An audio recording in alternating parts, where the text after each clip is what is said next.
খুলনার ৭ নম্বর ঘাট একটি ঐতিহাসিক ও প্রাকৃতিক সৌন্দর্যের ভরপুর স্থান, যেটি রূপসা নদীর তীরে অবস্থিত। এটি খুলনা শহরের একটি গুরুত্বপূর্ণ জনপ্রিয় স্থান, যেখানে স্থানীয় মানুষ এবং পর্যটকদের সমাগম খুব বেশি হয়। এখানকার সৌন্দর্য এবং আকর্ষণীয় দিকগুলোর ভিতরে প্রশস্ত জলরাশি এবং সূর্যোদয় সূর্যাস্তের দৃশ্য অসাধারণ। নদীতে জেলেদের নৌকা, কার্গো জাহাজ এবং লঞ্চের চলাচল একটি জীবন্ত দৃশ্য তৈরি করে। চলুন আমরা ৭ নম্বর ঘাট থেকে ঘুরে আসি। তো ফার্স্ট অফ অল আমরা বাইক নিয়ে খুলনা জোড়া গেট নামক যে স্থানটি রয়েছে, আমরা ঠিক সেখানে দাঁড়িয়ে তার ডান সাইড দিয়ে যে রাস্তাটি চলে গেল, আমরা সেই সাইড দিয়েই চলে যাব ৭ নম্বর ঘাটের দিকে। চলুন আমরা ৭ নম্বর ঘাটের দিকে যেতে থাকি।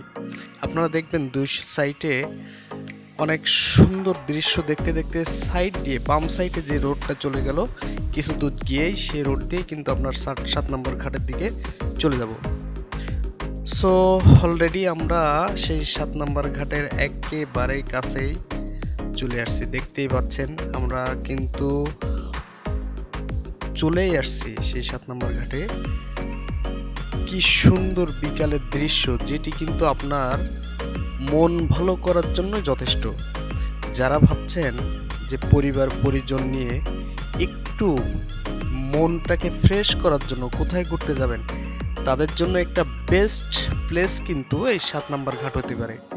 দেখুন দুই সাইডে বসার যে জায়গাগুলো আছে, এরপরে বাচ্চাদের জন্য খেলনা, আবার যারা একটু ঝালমুড়ি পছন্দ করেন তাদের জন্য রাস্তার সাইডে কিন্তু ঝালমুড়ি বসার জায়গা।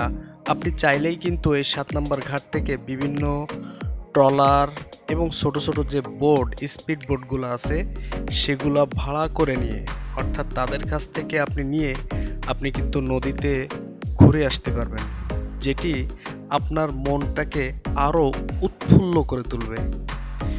৭ নম্বর ঘাটের এই সৌন্দর্য কিন্তু আসলেই যারা গেছেন তারা ভুলতে পারবেন না। অসম্ভব সুন্দর একটা জায়গা। তো যারা ভাবছেন, আশেপাশে যারা আছেন, তারা কিন্তু আপনারা এই ৭ নম্বর ঘাট চাইলেই ঘুরে আসতে পারেন।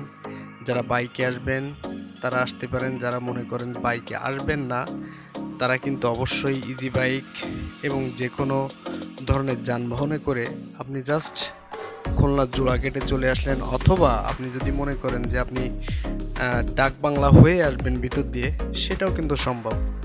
তো খুলনার ভিতরে এই যে জায়গাটা আমার কিন্তু খুবই খুবই চমৎকার একটা জায়গা মনে হয়।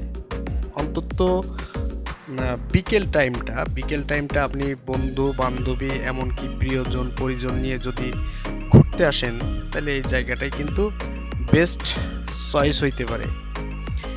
এখানে আপনি গাড়ি পার্কিং করার জন্য জায়গা থাকবে, পাশাপাশি বাচ্চাদের খেলাধুলা করার জন্য কিন্তু আশপাশে অনেক সুন্দর জায়গা রয়েছে, এবং রাস্তার দুই সাইড দিয়ে যে চেয়ারগুলো দেওয়া আছে, যেগুলো নিয়ে কিন্তু আপনি বসে পড়ে অনায়াসে আপনি কিন্তু টাইমটা স্পেন্ড করতে পারবেন।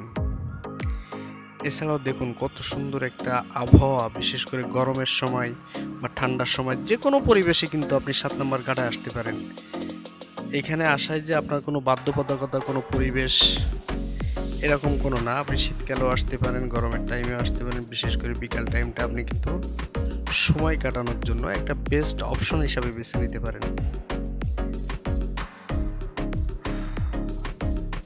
এখানে ৭ নম্বর ঘাটে অনেকে দেখতে পাচ্ছেন ছোট ছোট বোট নিয়ে কিন্তু তারা একেবারেই যে ভৈরব নদীটা, অর্থাৎ রূপসা নদীর সাথে যে ভৈরব নদীটা চলে গেল, সেই নদীতে কিন্তু অনেকেই মাঝ নদীতে ঘুরতে যাচ্ছেন এবং দেখে অনেকটা তারা সুন্দর করে ঘুরেও আসছেন।